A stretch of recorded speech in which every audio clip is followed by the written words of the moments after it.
Perhaps you've always dreamed of luxury, that rare blend of impossible elegance. Like this handbag, for example. Beautiful, isn't it?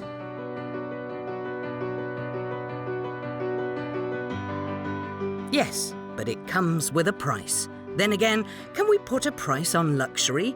Who knows, one day you might just splash out and buy this little beauty, taking the view that it's worth every penny, because behind the price tag, there are real people involved. A well-trained craftsman who works day in, day out, honing his skills. An artist, even with unparalleled expertise, employed by big brands, by fashion houses who are fair and ethical, respectful of workers and clients alike. This is the idea that many of us have.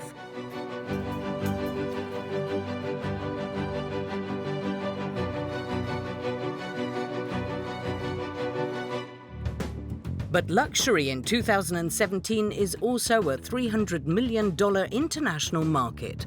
World-famous brands whose shops populate the most beautiful avenues of major capital cities. But behind the glamorous exterior, all that glitters is not gold. The back rooms of these luxury boutiques are hidden away on the other side of the Alps, in the heart of Tuscany.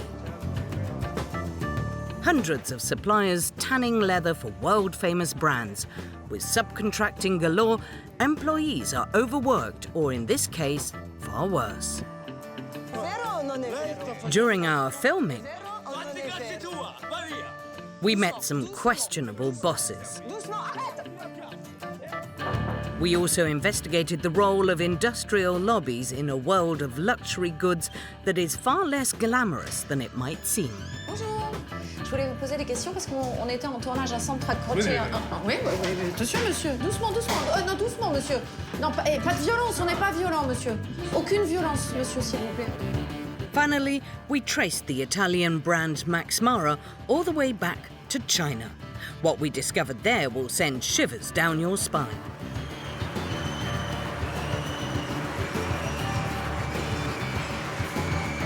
Far from the glossy fashion magazine spreads, welcome to a rather chilling industry.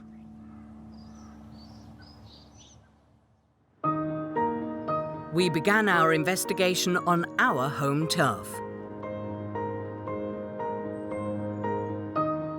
After all, being in France, we have Paris. And in Paris, we have Fashion Week. But of course, you know all about Fashion Week. Star-studded catwalk shows. And some wannabe stars. Fashion Week is an opportunity to see all sorts, like this cape-clad woman strutting down the street as if it were a runway. Here's another fashionista with pink hair. She filmed us while we were filming her. How about this gentleman who loves fashion and clearly 80s ice hockey? But above all, Fashion Week is an intense week of runway shows. With a no, no, no theme at Dior, Gucci's dental chic with glitter, happy smiling faces at Louis Vuitton. But it wasn't really the clothes that stood out to us. Have you noticed what each of the models is carrying? Handbags, of all shapes and sizes and at all prices, starting at $1,350.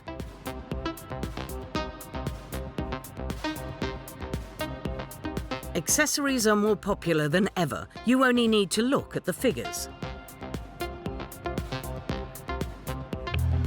Take some of the major French brands, for example. We calculated the sales revenue from items such as handbags, wallets and shoes. In short, leather goods. Here are the results. For Gucci, 74% of the brand's total revenue. For Yves Saint Laurent, 72%. 60% for Hermès. Voila!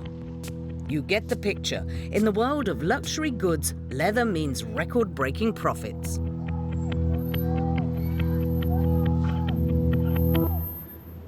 But where does this luxurious leather come from? According to our information, most of this raw material is tanned in Italy.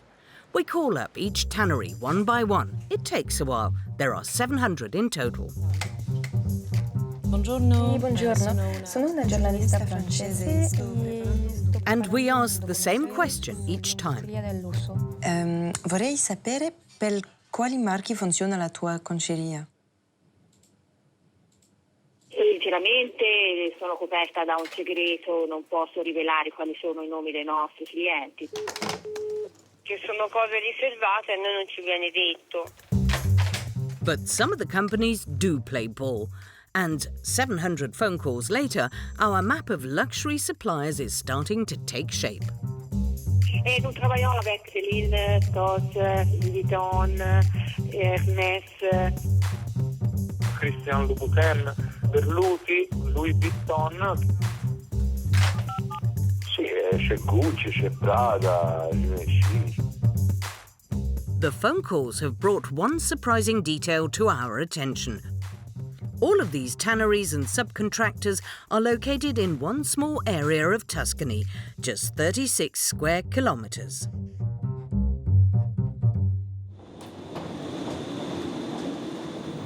Tuscan tanneries working with luxury leather. A pretty picture, right? The vineyards, the city of Florence, the mythical Arno River. Well, let's get rid of that notion. Follow the river upstream to muddier waters. On the grey banks of the River Arno, we find the leather district. Wedged along this highway that links Florence and Pisa. How did we know which exit to take? We just followed our senses. Or more specifically, the smell of rotten eggs that permeates the whole area. Welcome to Santa Croce sul Arno. A noticeably less glamorous world than the luxury catwalks of Paris, where workers are not easily approachable.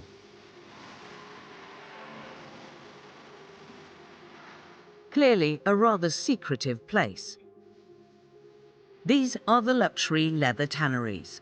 They generate over $1 billion in revenue each year and employ over 7,000 people. A small, very profitable part of Italy. We have been given permission to visit one of these tanneries. It's one of the largest in the region, the Zabri tannery. Bonjour, Zoe de Bussierre. Carlo Rovini is the owner's right-hand man. He will be our tour guide. He starts us off with the crown jewel, the showroom. Finished products sent from the leather district. Tanned animal skins, printed, pressed and sold by the square metre. These will henceforth be used in major brands' manufacturing workshops to make handbags, belts and shoes. Parmi les grands groupes, les grandes marques qui font un peu rêver, vous travaillez pour qui? Marche, brand americani, francesi, italiani. Lavoriamo un po' con... oserei dire quasi tutte le maggiori brand internazionali. Kenzo, Tod's, Paul Ralph Lauren, Tommy Hilfiger, Louis Vuitton, Chloé, Isabelle. Rovini is as proud as a peacock. Prestigious clients, happy employees, a tannery that's spick and span, and state-of-the-art equipment. Frankly, we were won over by our day at Zabri.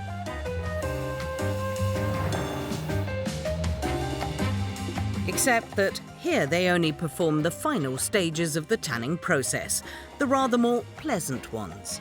Upstream, there's a whole chain of subcontractors carrying out dozens of tasks, more thankless tasks. Allow us to explain. At the start of its life, a handbag looks like this. Next, the cowskin must be removed, with mountains of coarse salt poured on top of it to preserve it. Then the cowhides are sent to the tanneries to begin a long, multi-stage process. During one of these stages, they are put into a kind of cement mixer along with hydrogen sulfide to remove all the fur. This is what produces the rotten egg smell that lingers throughout the area.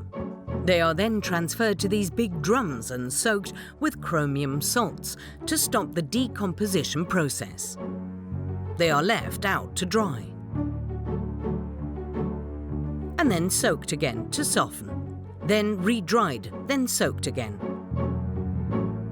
We'll spare you the details of the other 30 stages, but they are rather unpleasant and quite painful. Now that you've understood the huge number of stages involved and the number of subcontractors needed, let's go back to Zabri. Remember that the tannery claims to work for the LVMH group and its luxury brand Kenzo. LVMH, the #1 luxury goods conglomerate in the world, has developed a fairly strict code of conduct. No illegal or undeclared work. No excessive overtime. A duty to provide workers with a safe environment to reduce the risk of accidents in the workplace. All of the luxury giants have codes of conduct just like this one that supposedly apply to their suppliers and any subcontractors hired by their suppliers. Comment vous faites pour contrôler absolument tout? Par exemple, la peau qui vient de chez vous, vos sous-traitants, c'est impossible. Comment vous faites pour vous assurer que de A à Z, Allora, tout est parfait? Il cliente chiede a me un capitolato, io lo chiedo al mio sous-traitant, come si dice. Quindi io obbligo il mio fabbricante o i nostri partner a rispettare determinate regole. Zabri, votre société, fait signer aussi aux sous-traitants des engagements en fait pour que les sous-traitants fassent tout correctement en termes de droit du travail, humain, etc. It may well be standard, but Carlo Rovini would not actually show us these agreements. Shame, we'll have to take his word for it. It seems like everything is under control in the world of luxury fashion. Every link in the chain is squeaky clean. And so we continue on our journey into this enchanting world. Good news, one of Zabri's subcontractors, Thermoplaque, has agreed to let us visit. Meet the boss. His name is Alfonso Guerra.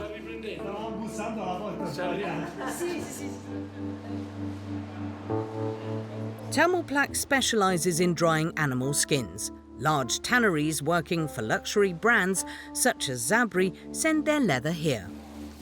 Each animal hide weighs between 15 and 30 kilos. Workers carry hundreds of them every day. Most of the employees here are Senegalese, and Alfonso Guerra has a funny way of speaking about them. Perché sono quelli che hanno più fame. I senegalesi hanno un carattere compatibile, perché è la loro religione è una religione tranquilla, vogliono lavorare, non bevano, non fumano, lavorano.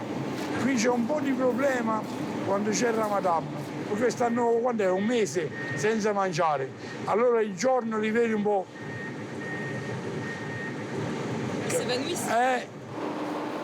Perhaps the problem, more so than Ramadan, is the work environment.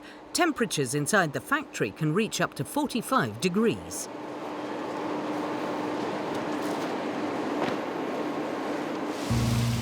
Alfonso Guerra is not the only one hiring Senegalese employees. You only have to come to the leather district in the early hours of the morning to see them. Hundreds of unskilled workers whose jobs in the luxury goods sector are far from secure. This is what we are about to discover through the documents in this briefcase. Confidential data about the working conditions inside the tanneries. First up, temporary workers. Here are hundreds of short-term contracts signed off by various companies. But whilst some are temporary, others are much more long-term, from 208-day contracts to 215 days or even 366 days. According to trade unions, 36% of these workers are on temporary contracts, 6 times more than in the French tanneries.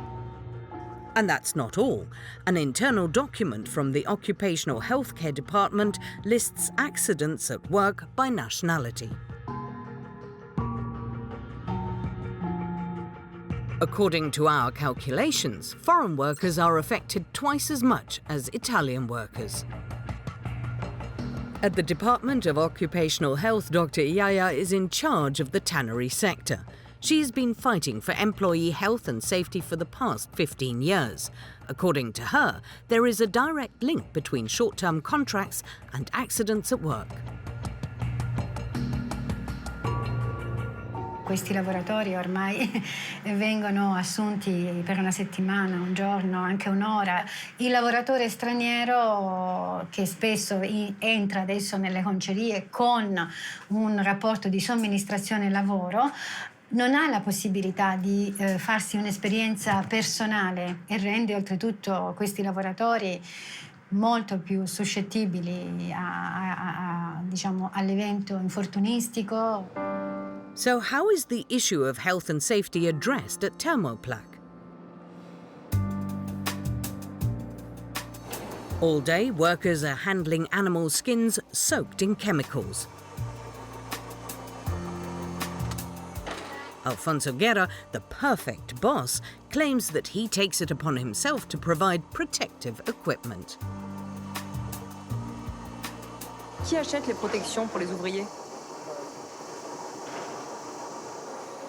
It's not that we don't trust him, but we feel we need to hear another perspective. Je te laisse filmer, je vais faire des plans tout au fond. So, under the pretext of exploring the factory, we take the opportunity to ask a few questions, filming with our hidden camera. Ça fait longtemps que vous travaillez là? Ouais, bon, je travaille ici un mois. Un mois? Ouais, un mois. D'accord. Et qui c'est qui vous a donné les équipements de protection? Ah, c'est vous qui les avez achetés? On vous en donne pas ici? D'accord. Vous travaillez combien d'heures par jour? 13 heures. 13 heures par jour. The boss's son has come to intervene. Ah, pardon. In a factory like this, there is always a risk of accidents occurring. Fortunately, each machine has its own safety features. The law demands it. Vous n'avez jamais eu d'accident ici? Qualche incidentuccio c'è stato per negligenza umana. Magari un po' di stanchezza o la mattina presto un po' assonnati, ma nulla di grave. Donc jamais d'amputation? No, no, no. Ecco perché io sono favorevole alla sicurezza. We're finding it harder and harder to believe Alfonso Guerra. After several days in Santa Croce, we gained the trust of an ex-Thermoplaque worker. We meet with him one evening, bringing along our Italian interpreter. This man worked at Thermoplaque in 2014 and claims that the boss, Alfonso Guerra, would sometimes disable the safety mechanisms on the machines to increase productivity. He lost 3 knuckles. He agrees to talk to us as a witness, provided he can remain anonymous. C'était la première fois que je travaille. Je l'ai pris, je l'ai mise, j'ai appuyé sur les pédales et la lame a bloqué. La première fois, ça a bloqué. Alors, j'ai retourné, j'ai remis la peau, j'ai pédalé et ça a pris comme ça. J'ai pris mes gants, on m'a enlevé tous les 3 phalanges des doigts. C'était dur. J'ai pleuré, les nuits, j'ai pleuré. Allez. C'était dur.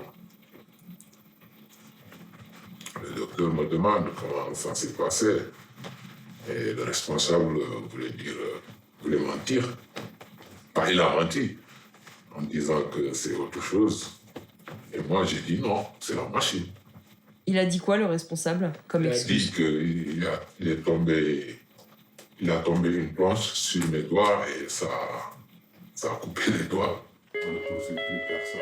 On arrête ici le procès. Et je suis là.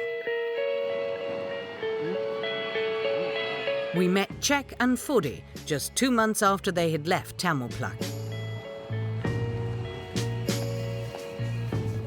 This is what they claim to have received as a leaving present, a violent beating for having dared to demand payment.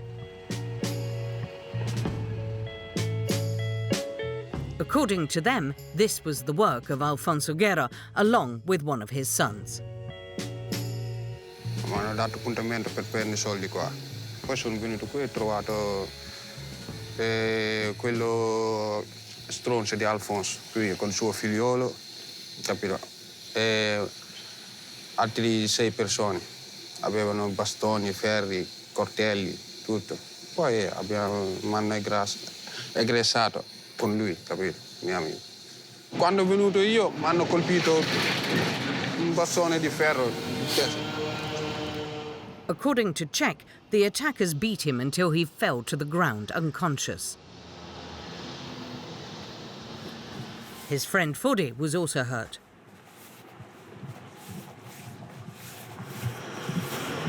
They beat me here, my leg. After me, I have to run it. Yeah. After I run it. How was After escape. How was your leg? Did it hurt? It's pain.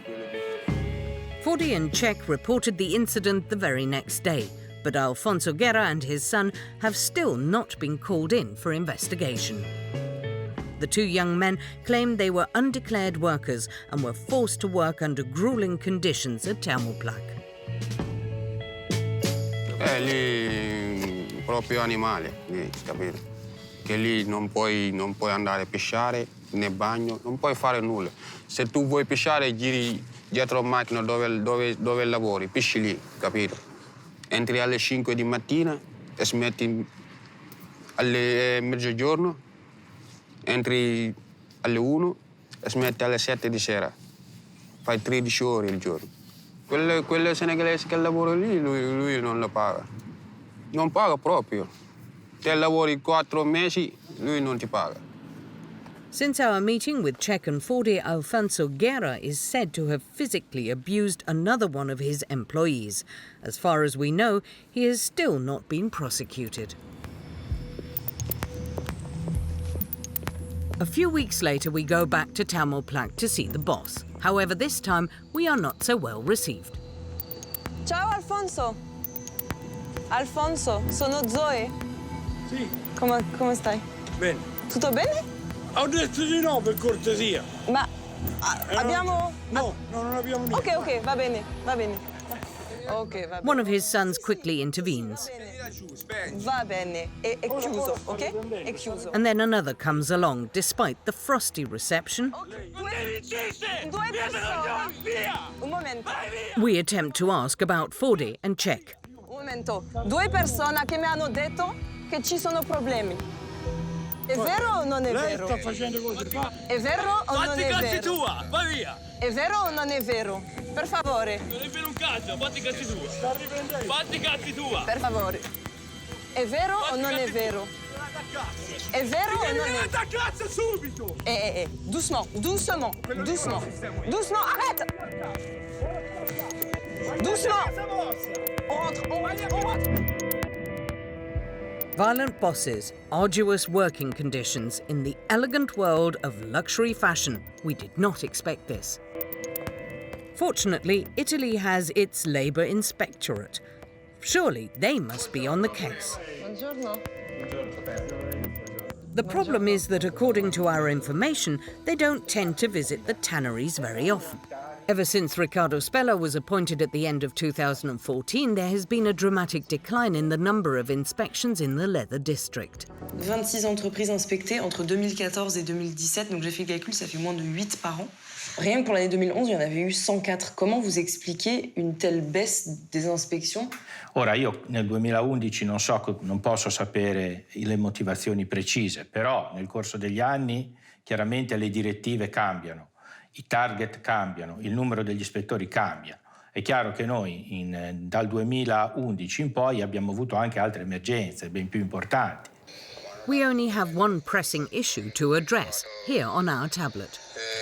Quello di Alfonso, avevano bastoni, ferri, coltelli, tutto. Poi mi hanno aggressato con lui, capito? Mio amico. Questo caso io non lo conosco. Vous connaissez pas ce cas? No, io non lo conosco questo caso. Cette entreprise, elle est connue dans tout le secteur comme étant une entreprise particulièrement problématique et peu vertueuse avec ses employés. Le cas dont je vous parle, il a été l'objet de nombreux articles dans la presse locale. Est-ce qu'il est normal qu'avec tout ça, vos services ne soient pas intervenus dans cette entreprise pour se dire, bon, est-ce qu'il n'y a pas un problème quand même là-bas? Ripeto, ci sono accanto a noi... Allora, nessuno ha visto niente. Istituzionalmente, c'è un ispettore, sta qua. Donc ça veut dire que là, après aujourd'hui, vous n'allez rien déclencher. Sauf si l'un de ces deux jeunes qui s'est fait frapper ne fait pas 50 km pour venir vous voir et vous alerter. Sono convinto che il modo di comportarsi di questo ufficio, che è chiaramente migliorabile in tutti i casi, sia comunque sempre stato sufficiente, anzi forse più che sufficiente. Well, if everything's just fine around here, apologies for the inconvenience. One small thing before we go. If you want to file a complaint against your boss and you travel 30 miles to inform the Labour Inspectorate, make sure you don't get caught out by the office hours. Open Monday to Friday from 9 a.m. to 12:15 p.m. and Monday and Wednesday from 3 to 4 p.m. And what about the contracting party? Are there no sanctions for them? Is Zabri, the model tannery claiming to work for LVMH, aware of the violent acts allegedly committed by its subcontractor? Because remember, Zabri and Thermoplag work hand in hand. We go back to meet Carlo Rovini to question him about the behaviour of his subcontractor.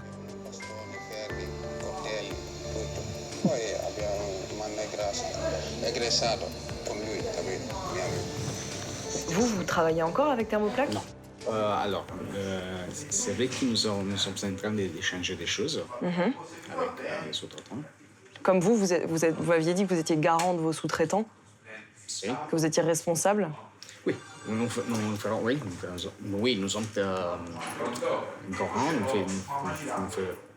on fait tout le possible, bien sûr, mais aussi il y a des choses, comment dire.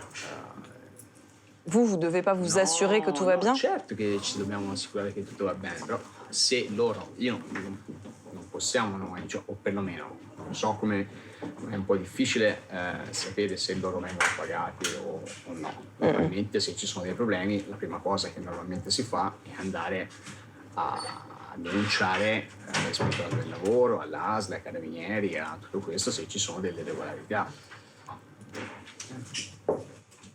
Arrivederci, grazie. Ah, complaining to the authorities. Au revoir. Great idea. We've seen how well that works. What do those at the end of the supply chain think about this situation? We asked for an interview with the LVMH group, but they refused. All we received were emails stating the following. With regards to Kenzo, we barely see any sign in our books of the company receiving leather from the Zabri tannery. Yet, when we ask Zabri, they maintain that this is one of their most important partnerships.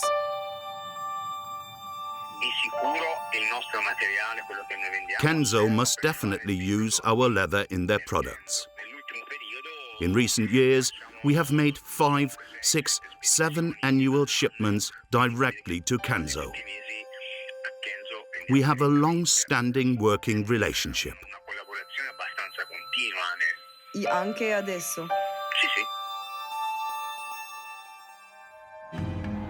For at least the past 3 years, people have been aware of the sorts of problems taking place in Italian tanneries, short-term contracts, accidents at work, ever since one man brought these issues to light.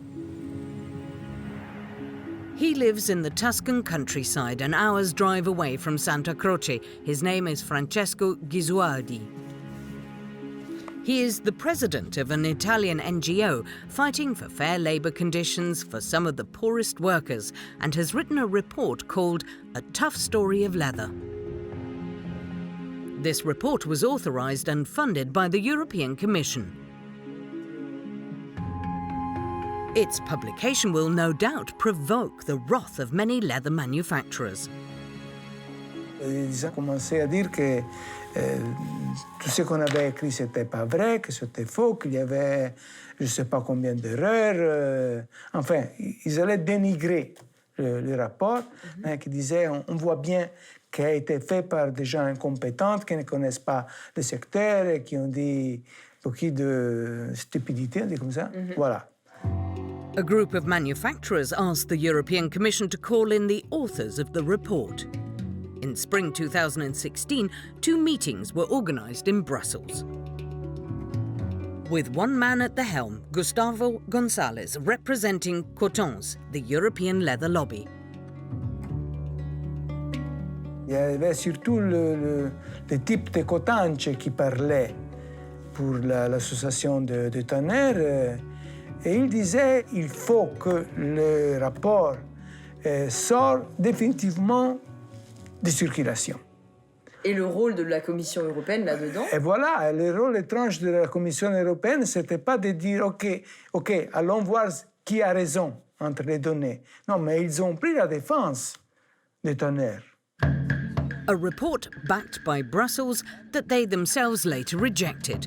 The European Commission won over by leather lobbyists. It seems like this story is well worth a trip to Belgium. Despite numerous email exchanges, Cotons' Secretary-General Gustavo González refused to meet with us, so we decided to pay him a surprise visit. C'est fermé à clé. Je crois. Bonjour. Bonjour. Vous êtes Monsieur González? Oui. Je voulais vous poser des questions parce qu'on était en tournage à Subcontractor. Oui, attention, monsieur. Doucement, doucement. Non, doucement, monsieur. Non, pas de violence. On n'est pas violent, monsieur. Aucune violence, monsieur, s'il vous plaît. On n'est pas violent.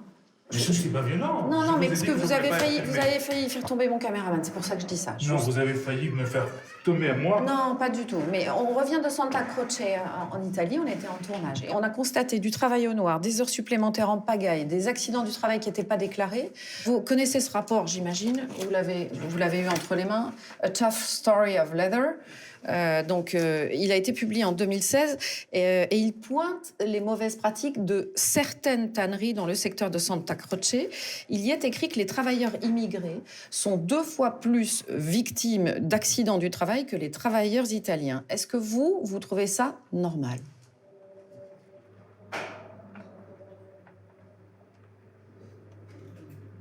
Pardon. Vous voulez que je répète ma question? Oui.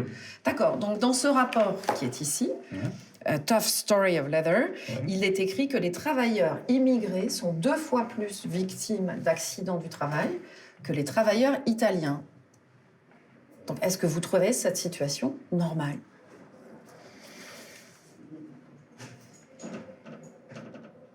Vous pouvez répéter la question? Je vais la répéter autant que vous voulez. Donc, ce rapport de 2016 qui pointe les mauvaises pratiques de certaines tanneries dans le secteur de Santa Croce, et il y est écrit, et je peux vous montrer les chiffres, que les travailleurs immigrés sont 2 fois plus victimes d'accidents du travail que les travailleurs italiens. Travailleurs immigrés, 2 fois plus d'accidents du travail que les travailleurs italiens. Qu'est-ce que vous en pensez? Est-ce que vous trouvez ça normal? Vous pouvez répéter la question? Vous voulez pas me répondre ou... Non, c'est que, tout d'abord, ce Tough Story About Leather a été dénoncé parce qu'il comportait des informations qui étaient des fake news. Oui, mais alors là, c'est pas des fake news parce que ça s'appuie sur les chiffres de la médecine du travail et sur une période de 5 ans. Ou alors vous sur la médecine du travail? Oui, et pendant 5 ans. Sur une période de 5 ans? Oui. Non, ça je peux vous assurer que c'est pas le cas. Si, c'est le cas, monsieur. Pardonnez-moi, monsieur González. Mais sur ces chiffres-là... Si vous vous basez sur quelque chose qui a été démenti, désautorisé, parce qu'il comportait des fake news... Alors, désautorisé, d'après, comme vous dites, mais d'après nos informations, c'est pas ça. C'est vous qui auriez tenté de faire étouffer ce rapport, en fait. Comment? Oui, c'est vous qui aurait tenté de faire étouffer. Oui, non, c'est ce que nous ont dit les ONG. la vérité sur les mensonges qui ont été présentés Donc dans ce pour vous, rapport. est-ce que cette affirmation est un mensonge? C'est-à-dire quand on dit que sur une période de 5 ans, avec les chiffres de la médecine du travail, il y a 2 fois plus d'accidents pour les travailleurs immigrés que pour les travailleurs italiens, est-ce que vous démentez ces chiffres? Je ne crois pas que c'est correct. Mais vous ne croyez pas ou... Parce que parce que ce sont pas les chiffres de la médecine du travail. Là, vous contestez, vous, ces chiffres, mais est-ce que c'est vous, oui ou non, qui avez saisi la commission pour que ce rapport soit retiré d'Internet? Oui. Parce qu'il est mensonger. Est-ce qu'il est mensonger sur le fait qu'il y a 2 fois plus d'accidents du travail sur les travailleurs immigrés que sur les travailleurs italiens? Ça, c'est à vérifier. Vous ne savez pas? Non. Vous êtes en train de faire ici des élaborations sur des chiffres. Alors, il faut que je vérifie. Alors, il est mensonger sur quoi? Dites-moi sur quoi il est mensonger. Madame, c'est toute une liste de points qui ont été présentés à la commission. Je ne me rappelle plus tous les points individuels qui ont été faits pour démontrer que c'est un rapport mensonger. Il y en a au moins 1 ou 2 que vous avez en tête, non? Des points mensongers. Madame, je deviens vieux. Vous n'avez pas l'air. Écoutez, merci beaucoup, Monsieur Gonzalez. Moi, quand vous voulez une interview au calme, tranquillement, posée dans un bureau, c'est quand vous voulez. Bonne journée. When it comes to big fashion houses and their leather, getting answers is decidedly difficult. But what about fur, the other iconic luxury material? Vincennes, ironie cruelle pour les pensionnaires du zoo. Madame André Leroy présente ici même ses dernières créations. Fur has been popular since as far back as the 1950s. Un manteau de kangourou.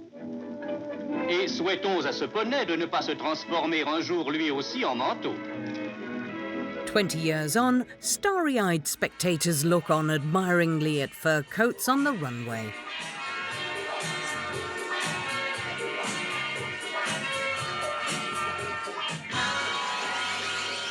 At that time, people thought fur was sourced by trappers, brave souls who ventured out into the cold, searching for animals.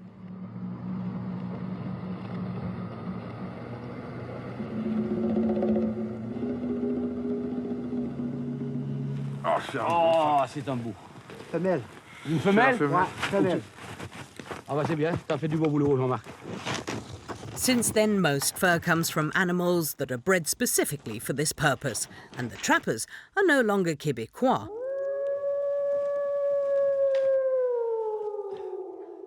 They're from China.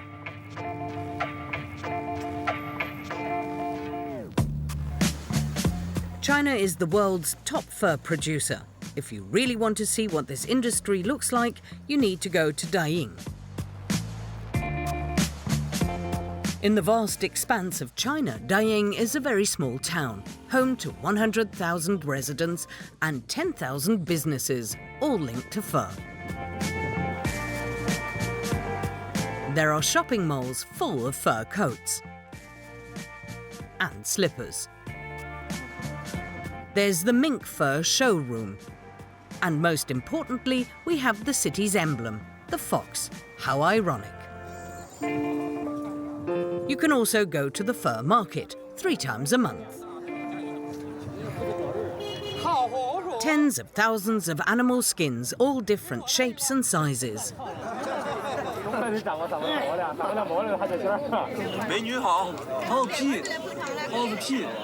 At ridiculously low prices.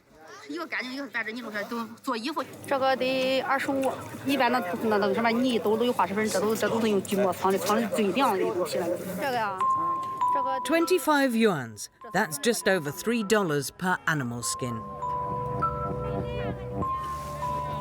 In China, 70 million animals are killed for their fur each year, and animal welfare isn't the country's top priority.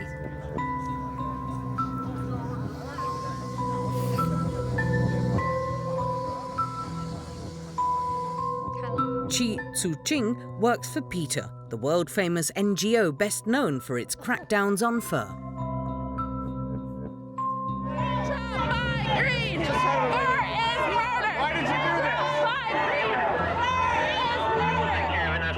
This young activist is at the forefront of the fight against fur in China, a country which is now Peter's top priority.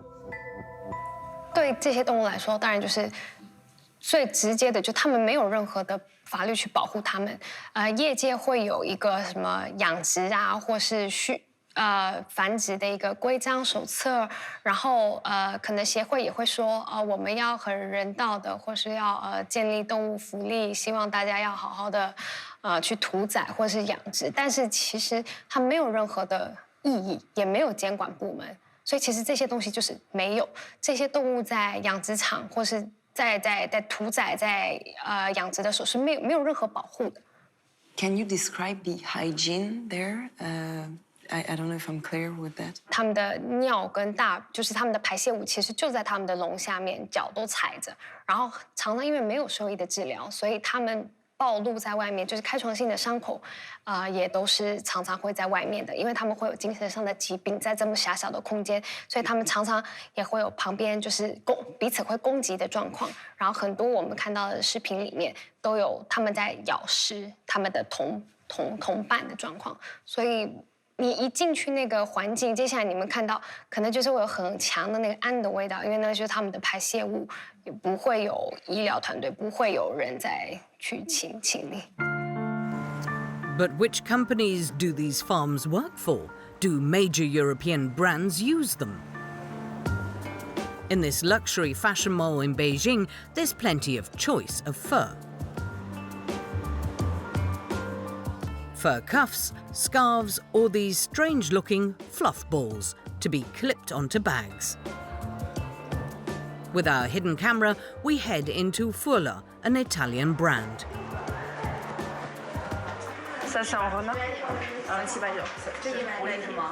But when it comes to knowing where the fur comes from, things are a little more complicated.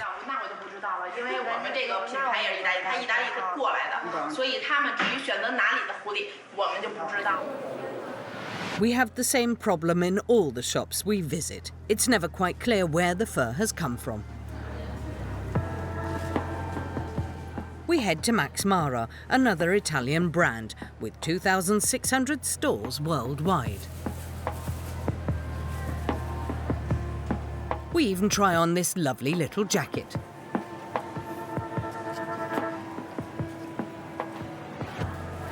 这是个什么毛啊？塔兔。啊？塔兔。这个是哪个地方做的呀？这衣服？是意大利吗？我看一下。这个是在咱们中国做的，然后这个皮草的原料是意大利的。嗯。 Italian fur. That's the first version we are told. Next, the store manager comes over. 对，丹麦的萨嘎缝，它的就是皮草的品质感都是非常棒的，因为它也是一个机构嘛，对，它那儿就是它收的皮草全都是经过那个就是那叫什么呀就是对那种对，然后检测的，然后品质感都是非常棒的，我们就跟它合作。Italian fur, or rather Danish fur, or maybe we're not so sure anymore.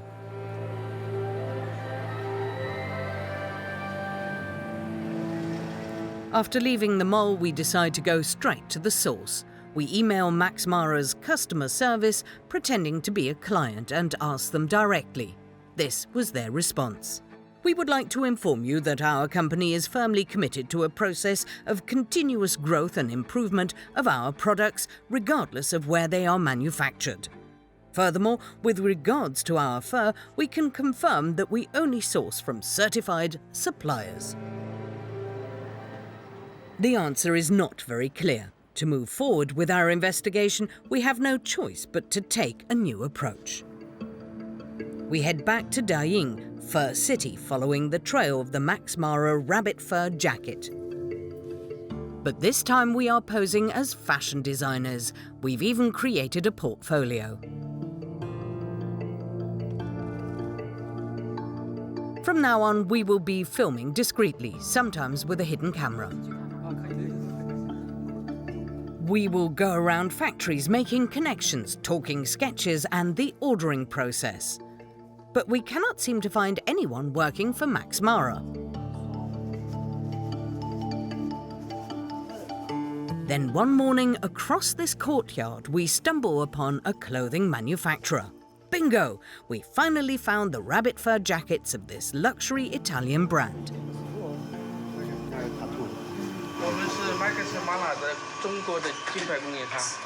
Vous travaillez vraiment beaucoup avec eux? The boss is extremely proud of his Max Mara connections. We'll call him Mr. Lee. That day, inside the factory, employees are working on another model for the Italian brand. 一天的生产量就是这个120个人生产量，一天是120件。这个不要担心，我们以前做这个一做3000、4000件，都是一致的。你看我这衣服的没有，每一件都一模一样，没有像别人的就是好像高中低档没有的，全是一致的。 So our Max Mara jacket is not made of Italian or Danish fur, it is from China. We finally have our answer, but this is just the beginning. We've still not found the exact breeding farms. And we are yet to convince the boss to introduce us to his suppliers. We are not off to a good start. 再告诉你我每一批货都不是一个供应商，他看得来嘛？所以这个不必要他去看，相信我就行。Max Mara不管这个的。SK 就行，因为你去看养殖，你看动物在那儿很脏，那个皮很脏，因为它在笼子里吃喝拉撒就是很脏。你看你们分不清品质，我们不会去养殖场去买皮。我们只买熟皮，不会去采购生皮。 Mr. Lee only knows of one tannery where he sources his fur. After 2 hours of negotiating, he finally gives us the go-ahead. 下午你们回北京的时候去华司，然后直接让华司的经理去接待你们。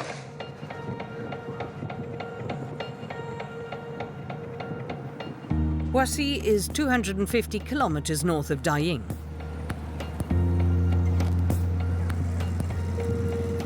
Another town that is all about fur.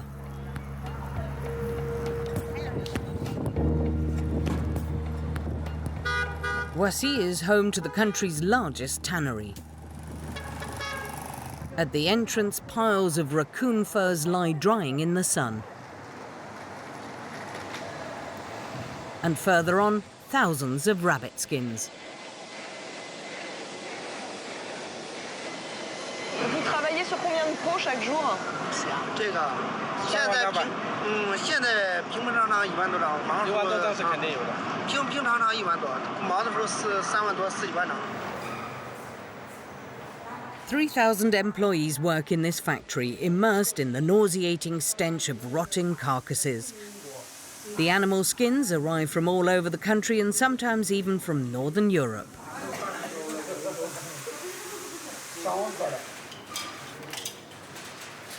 Another part of the factory is dedicated solely to rabbits, or at least what remains of them.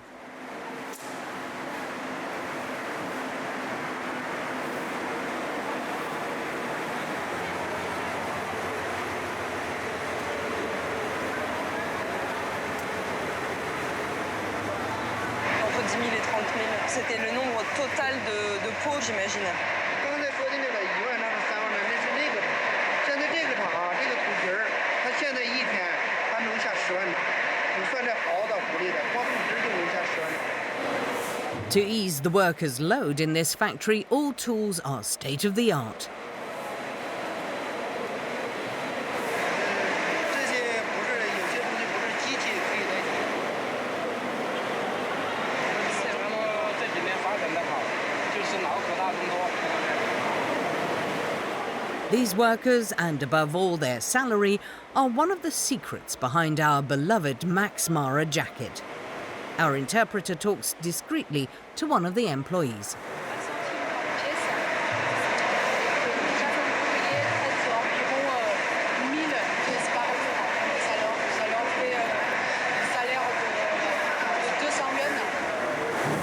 $200 Chinese yuan, barely $30 a day, not even minimum wage in China.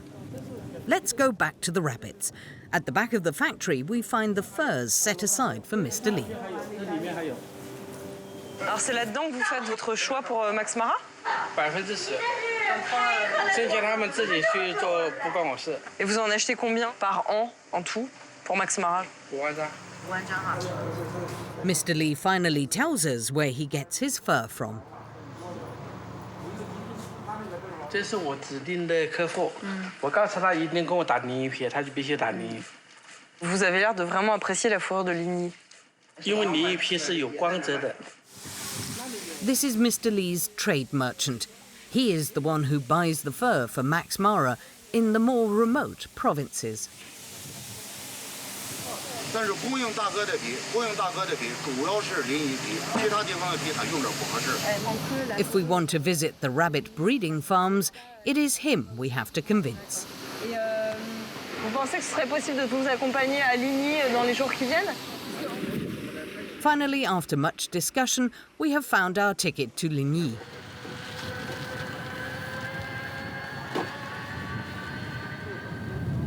This region is one of the main rabbit supply zones, breeding farms as far as the eye can see.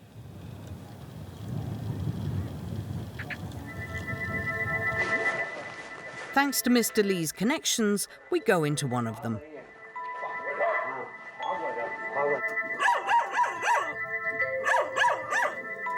This farm houses approximately 10,000 animals. Multiple rabbits are often crammed together into one tiny cage.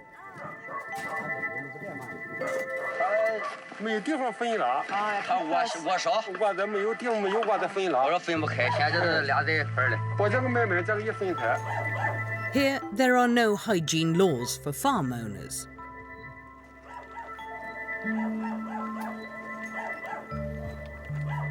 On another farm, we find the same breeding conditions.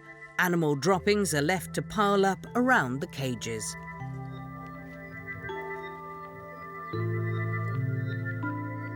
Some of the rabbits show signs of breathing problems. Others have behavioral issues, tumors, deformities. For those rabbits destined for luxury, life couldn't get much worse. We are far, far away from Max Mara's elliptical phrase, we can confirm that we only source from certified suppliers. But all this is nothing compared to the death of the animals. Is this luxury brand aware of the conditions in which these rabbits are forced to live and die? The same rabbits used to make their fur coats? We tried to get an interview with Max Mara, but they refused. Our brand, given the complexity of our supply chain, is unable to provide you with any more information regarding this topic. Interesting logic. As our investigation comes to an end, we no longer see the world of luxury in quite the same way. The tanneries of Tuscany, the breeding farms and slaughterhouses of China. After all of this, we are left with one question. What if this beautiful image of luxury has been nothing but a dream?